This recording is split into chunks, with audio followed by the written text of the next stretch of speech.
Grabe, ganda sabi niya. Kaya naman. Simple lang. May selfie silang dalawa, okay ah.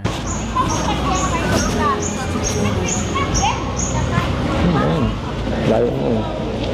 Talagang lumikit si Biano, no? Natuwa kay Papa Eds, no?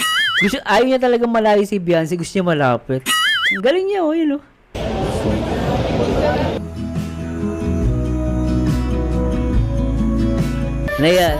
Naya, pinutol lang eh.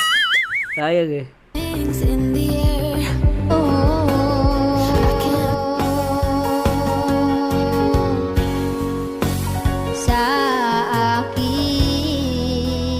Grabe, nag-volleyball sila rito ah. Ito na. Ready natin guys, pasahera po ah. Ready ka na? Mag-ano tayo, magkakayak? Kaka-excite? Kayak? Di mo naman